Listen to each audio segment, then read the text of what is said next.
Heavy snow, ice, tornado outbreak, and potential blizzard-like conditions all on the table over the next 10 days. Welcome in, everybody. Great to see you. A lot to talk about in today's video as we continue to come over the latest model data. And I'll tell you, both systems look to have high impacts. One this weekend, another early next week, and we're definitely going to need to figure things on out. Now, before we get there, if you haven't already, go ahead, like the video, subscribe to the channel, and hit the bell for the latest notifications. Just crossed 36,000 subscribers. Just some crazy growth over the past couple of months, so couldn't be more grateful for that. And if you haven't already, again, definitely consider joining us and comment. Let me know where you're watching from and give me those reports. Love reading those in the comments. Very useful this time of year when we have these big storm systems. Good to know how much snow has already fallen from the previous storms, how they've performed. I know yesterday's winter storm underperformed a little bit from most reports I saw, but definitely let me know in the comments what you're seeing out there. Alrighty, folks, let's go ahead and dive on into the data. A lot to discuss today. Now, what you see here, this is the latest run of our European computer model showing that winter potential and severe weather potential 2 times. Here's the first one. That's this weekend. Then here comes another one by early and kind of middle of next week in that Wednesday, Thursday timeframe.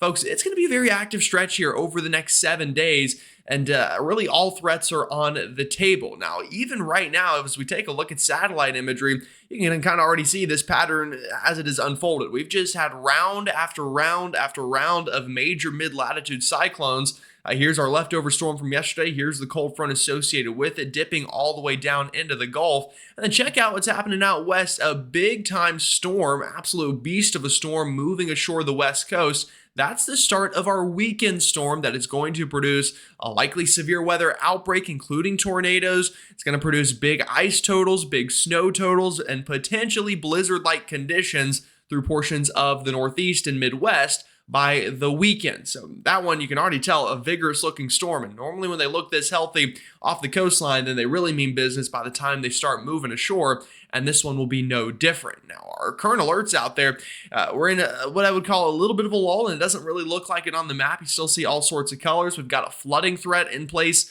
through the Ohio and Tennessee Valley. We've seen a tremendous amount of rain already, and we're going to see a tremendous amount more over the weekend as this storm works in.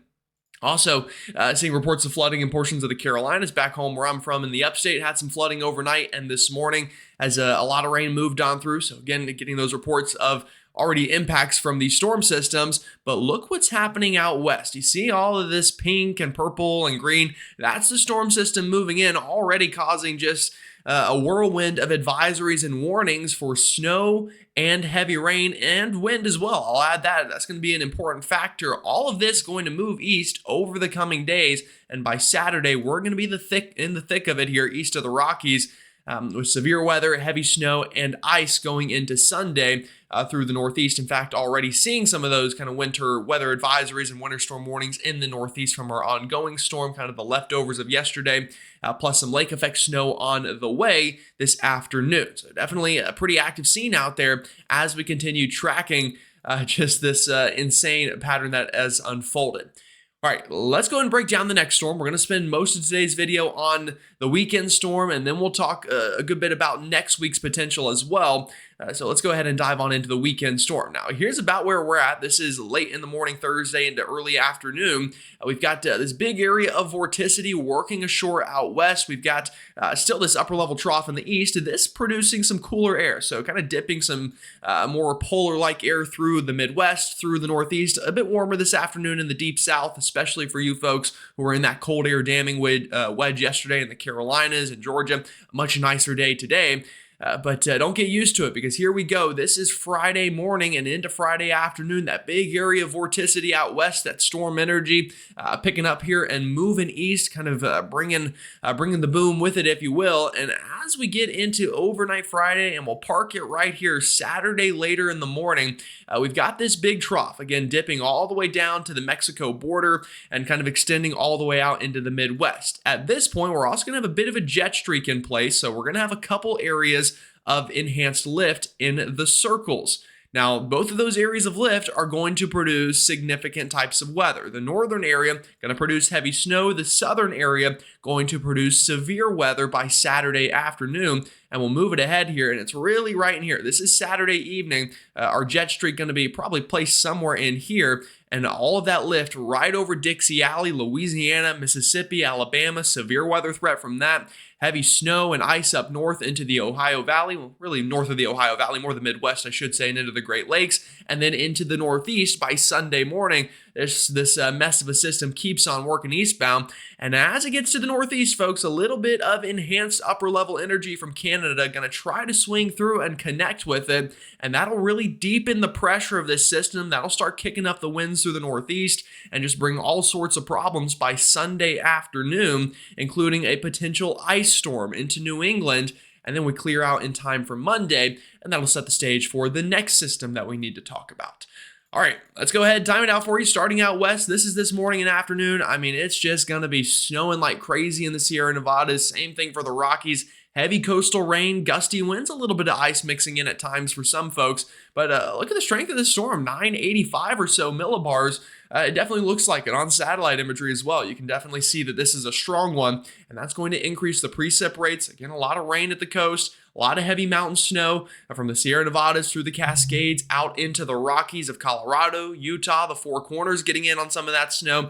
Here we go, Friday morning and into the afternoon. Really, everyone in the western half of the country is blanketed with snow in the higher elevations and some scattered rain in the lower elevations. Continues through Friday afternoon and evening. You can see Friday afternoon, the beginning of trouble back out into the east. We'll get there in a second, but right now focusing here west of the Rockies, mountain snow continues Friday night, and then by Saturday afternoon, we start to clear out through California, Oregon, and Washington, but still snowing good in the northern Rockies from Montana, Idaho, Wyoming, even back down into Colorado.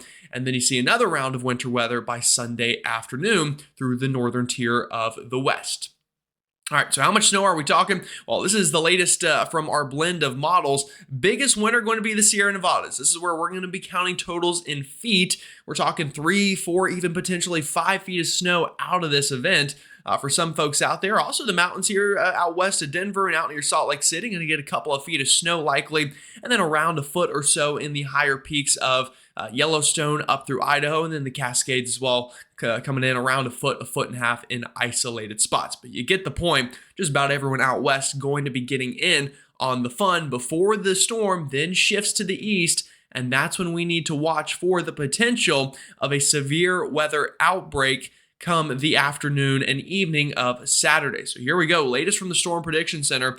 Already running an enhanced risk. That's a level 3 out of 5 on our scale for areas of Mississippi, including Jackson, Meridian, back towards Monroe, Louisiana, getting close to the Birmingham area, up towards Tupelo. Yeah, a lot of folks going to be in the threat zone here. And then, the threat extending even further into our level 2 out of 5 from New Orleans, Montgomery, Huntsville, Chattanooga, Atlanta by overnight Saturday, potentially Nashville, Memphis, and could even start in the morning hours back near Shreveport, Beaumont, and areas of East Texas. So that'll be a big deal. We'll need to focus on that, and that'll go ahead and lead us right on into that future radar projection from our GFS model. All right, let's back it up just a little bit. This is Friday morning. Pretty calm, all right? You'll notice this afternoon, in fact, let's back it up even a little bit more to show this afternoon. Still got that mess in the Northeast, got some ongoing snow and some coastal rain. That gets out of here by this evening. Again, could add a couple more inches of snow through northern Maine. Going to see some snow out of that northern Vermont, northern New Hampshire, lake effect by this evening. And then we get to tomorrow morning, and the stage is beginning to be set for our next storm system. Now, Friday, not really severe weather threat, but notice the snow. This is by Friday evening. I told you about that jet streak. We've got enhanced lift here over portions of Wisconsin, into the Chicago area, into Indianapolis, the Twin Cities, back through Michigan. Again, last storm kind of underperformed in here. This one might make up for it just a little bit as we go into Friday evening. And then during the overnight of Friday, the storm really gets its act together. Here we go, waking up Saturday morning, surface low pressure beginning to develop back into Kansas, Oklahoma, into Missouri. We've got snow through the northern tier, Iowa, into Wisconsin, Michigan, heck, even northern Ohio and into the Pittsburgh area, trying to see some snowfall by Saturday morning. Bit of an icy mix down into Virginia, specifically the mountains and foothills of Virginia. All rain for Kentucky, Tennessee, and the Carolinas. Maybe a little bit of ice in the mountains of North Carolina, but elsewhere, all rain. Now, here we go by the afternoon and the evening. This is when the severe weather threat really begins. You'll notice that shield of snow and ice we go about 1 p.m., moving off to the north and east, beginning to wind down into Wisconsin, Iowa, Minnesota, Chicago by the afternoon of Saturday, but just picking up into the interior. Going to start likely as a thumping of snow on the front end in Philly, New York City, up through Bridgeport, really just much of New England. Even DC could start as an icy mix. Shenandoah Valley up through the Alleghenies, an icy mix by Saturday afternoon. Keep it ahead here by the evening.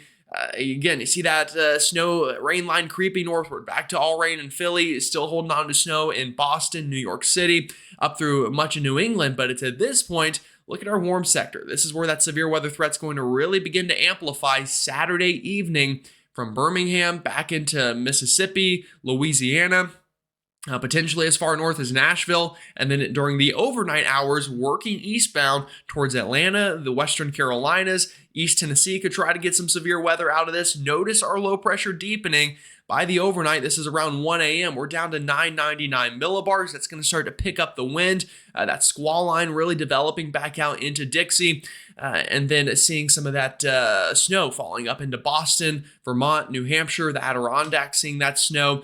And then this is when ice becomes a concern. Sunday morning, look at the pressure down to 994. Winds really picking up now. We've got this strong squall line along our cold front in here through the Western Carolinas, Atlanta. This is as you're waking up Sunday morning, some loud thunder, some gusty winds, maybe a couple embedded tornadoes down into South Carolina, Georgia. Don't rule it out. But ice beginning to take hold here into portions of the Hudson Valley, through parts of northern Connecticut, Rhode Island, Massachusetts. And I'll add, this is going to wiggle south and north a little bit. We'll see the trend on the models here. But generally, it's actually been a little bit of a south trend over the past day or two. We'll see if that continues. But we'll keep it into Sunday afternoon. Still dealing with a bit of an icy mix in that battleground, but heavy snow to the north near blizzard-like conditions into the Adirondacks, the Green Mountains, mountains of northern New Hampshire, into portions of Maine here. Heavy snow, sub 990 millibar low, and then it starts moving off the coast by the evening. We've got heavy snow, if not blizzard-like conditions, and full-blown blizzard conditions in Maine, Vermont, New Hampshire, northern New York here, and then even seeing some back-end kind of northwest flow snow into the mountains of North Carolina by Sunday evening. Virginia, maybe Kentucky could see a couple flurries into West Virginia. And then our storm continues to pull away, getting up into eastern Canada by the overnight of Sunday. And we're waking up Monday. Here's Monday afternoon. Much nicer day, but that cold air oozing southward and setting the stage for our next troublemaker by later next week. All right, let's talk about threats here. So first thing I want to bring your attention to is the ice threat, specifically through the Northeast. This could really become a problem. I wouldn't be surprised, 1/4 of an inch to 1/2 inch of ice through much of western Massachusetts, the Hudson Valley, north of New York City, up into maybe northeast PA, down through northern Connecticut, Rhode Island, right here. That's where I think the worst of it'll be. We'll say about 1/4 of an inch to 1/2 an inch of ice is not out of the question. That's enough for impossible travel and widespread power outages, especially when you add wind on top of it. I'll show you that map in a moment. But going to be a big concern here is the ice storm component of this. Now, as for snow, it's looking quite snowy as well. Now, I'll even bump this up a little bit. This is the 25th percentile of our Blenda model, so this is kind of almost a lower end estimate. Going with snow totals like this, yeah, would not surprise me, especially the kind of areas that you see here into Maine, into eastern Canada. This is a corridor of 1/2 foot to 1 foot of snow. I think that's quite likely, especially, again, if you're up here in northern Maine, into Vermont, New Hampshire, this corridor, that could be 1 foot plus of snow. Would not surprise me. Back here into areas of Green Bay, Milwaukee, through central Michigan, going to be a nice, I think, 4 to 8 inch snow event for you. Chicago, Detroit, you're on the southern edge of it. If this shifts south just a little bit, you'll be in that 4 to 8. Right now, you're in more of a 1 to 3, 2 to 4 type event, but definitely a big swath of snow through the northern tier. And again, Boston, Philly, New York City could start as some snow. I just think areas like that going to transition. Now, Boston, you could stay wintry the entire time, maybe transitioning to ice instead of rain, but Philly going to be all rain at one point. New York City probably going to change over to all rain as well by the time we start getting deeper into the storm. But definitely starting with some ice or some snow or kind of a mixed bag. Same thing down here into the Alleghenies and then into the mountains of West Virginia and Virginia, watching an ice threat there. And, that's the last thing we need. We have seen plenty of ice there over the past little bit. Do not need any more. All right, the winds. Now, not a huge deal for most folks, but as the storm cranks up through the northeast, watch some of these wind gusts right into here. This is Sunday night. We're starting to gust in that 30, 40 mile an hour range, and then by Monday morning, really starting to gust into the northeast. This is when all that ice is already accreted on the trees. We've seen a good amount of snow at this point. Start getting wind gusts around 40 miles an hour. That's more than enough to bring down some power lines and some trees. And that's what I think will be a pretty big story here. As the storm is pulling away, you've already had all the frozen precip fall. That's weighing everything down. You add the wind on top of it. Yeah, that's a recipe for some trouble on the power grid. And we will definitely monitor that with this storm system. Next threat, still the same storm here, flooding. You saw all the rain as well, a moderate risk of flash flooding from Nashville up through Louisville, Pikeville, into Blacksburg, southern West Virginia, back to Memphis. Yeah, we've seen a lot of rain already. This matches right up with that flood watch. Here's why. A lot of rain has already fallen, like I said. You add the weekend rain. Yeah, another problem here. So we've got, let's count the risks here. Blizzard possible, power outages with ice possible, tornado outbreak possible, and now flooding possible. Yeah, I don't know what else we could really get except for a volcano or earthquake this weekend. And we'll hope that those don't happen. But just a crazy dynamic storm system by Saturday. All right, so that's going to go ahead and lead us into our next storm system by next week, Tuesday, kind of Wednesday time frame. Or really even argue kind of Monday, Tuesday, Wednesday, Thursday. Could be a long-lasting storm. So I'll go ahead and just start with the models, and then we'll get into the nitty-gritty meteorology behind it. But here we go, starting with the GFS. This is Monday afternoon. Notice a kind of band of snow here into the Rockies, back over towards the Central Plains, getting towards the Ohio Valley, and diving southward. We've got this very cold Arctic high to the north, suppressing the storm southward. That's why this storm's going to be further south than the weekend storm, or the storm we saw yesterday. You can see snow into Kansas, Missouri, at least on this run of the GFS. Again, not a forecast. We've got way to go before we get to forecast totals. But then look at how far south this is. So this starts getting ice and snow into Little Rock, St. Louis, Memphis gets in on some wintry weather, Nashville getting in on some wintry weather. We've got a classic area of low pressure beginning to develop along this favorable baroclinic zone across the Gulf Coast, starting to slide eastbound. Again, a light snow event through Kentucky, Tennessee, all rain on this run for Birmingham, Atlanta, even all rain for much of the Carolinas. But then you start to see some snow up into Virginia, the Delmarva, and then the storm strengthens, tries to ride up the coast. And look at this, even a second area of low pressure behind it trying to cause some trouble. And at that point, the cold air really diving south. And just an interesting looking pattern, one that is close to something. Heck, even does get, it looks like a little bit of snow into South Carolina with that second piece of energy by about next Thursday. So all of that I just showed you within a week now. And now it didn't show a major snowstorm for the deep south or anything, but let me show you the European model and let's kind of analyze some of the differences.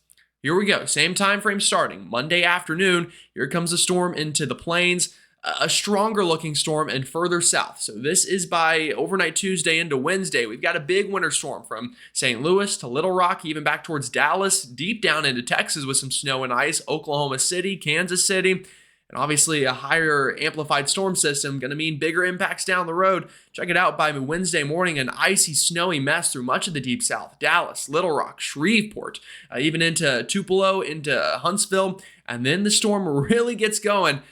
And boy, oh boy, check this out. Wednesday evening of next week, really during the overnight, full-blown winter storm developing, a deeper pressure. We've got an ice storm in the Appalachia. We've got a big snowstorm with gusty winds. Not to say a blizzard, but you've got wind and snow, so I'll let you decipher that how you want. Through the Ohio Valley, back down through Memphis, and then watch this thing ride up the coast, 1,006. Heck of a storm in the Carolinas, whether that be wind, rain, ice, or snow. A little bit of everything here on the Euro. Rides up the coast, and we get a full-blown nor'easter out of it, and kind of that first classic bomb cyclone up the coastline that we've seen in quite some time. So we've got differences in the models. You notice that. The GFS, more suppressed, kind of southern slider. European, more amplified, classic Miller A up the coast. Why are we seeing the differences? Well, it all comes back to the upper levels. Always does, doesn't it? Here's the European. This is the one that had the bigger storm. Notice what happens. We've got upper level energy parked over the Dakotas and Minnesota, and our southern stream energy right below it. So the two are interacting. This upper level energy is enhancing the lift above our southern stream energy and kind of really amplifying it. That's why we've got a bigger storm, more precip, just a better looking system on the European. These two pieces of energy are coupled much closer. And because of that, I mean, we just get a tremendous amount of diffluence over the Northeast. That's why this thing bombs out up the coastline. Just better upper level dynamics on the European, and that continues with the storm. GFS, a little bit different. Notice how even just when we're starting this out, oh, that's the weekend storm. Let me make sure I showed you the right storm on that one. Okay, I did. I was right on the European. GFS, just a little bit further back. So, all right, here we go. GFS, what do you notice a big difference? Well, they're a lot more separated. Our southern stream energy all the way down near Texas, our northern stream energy less defined, more strung out, and further north. So producing less upper level support, kind of just suppressing the system more, meaning it's just not quite as strong, and even a little bit further south on the GFS. And then eventually they try to come together as they link up off the coastline, just a little too late for a big storm like the European showed. So what does all this mean? Well, we look at the ensembles, a chance of snow. Let's start with the European ensembles. You see that signal through the plains, and then a big signal for snow on the European by the middle of next week through southern Kansas, northern Oklahoma, through the Ozarks of Missouri and into Arkansas, and getting into the Tennessee Valley, and then a good signal into the mid-Atlantic. Check it out. I-85 north on the European ensembles has a nice little winter weather event here into Virginia, West Virginia, North Carolina, kind of points really I-40 north I'm most confident in, but the model here says I-85 north, maybe getting in on the action. Nashville, Knoxville, into Kentucky, classic late season winter storm, and then rides up the coast, and it's got a big nor'easter on the Euro ensembles. What about the GFS ensembles? Remember, this one was more suppressed in the operational run, looked less exciting. Well, is it the same way in its ensembles? Yeah, it kind of is. It's got kind of the same location as the Euro, just lesser totals. Kind of a more weak strung out system, but then amplifies a bit off the coast and gets a good snow signal into Virginia Beach, Raleigh, back down towards Charlotte, Greensboro, and tries to ride up the coast a little bit here into the Delmarva and through coastal New England and the coastal Northeast. So what are some key takeaways here?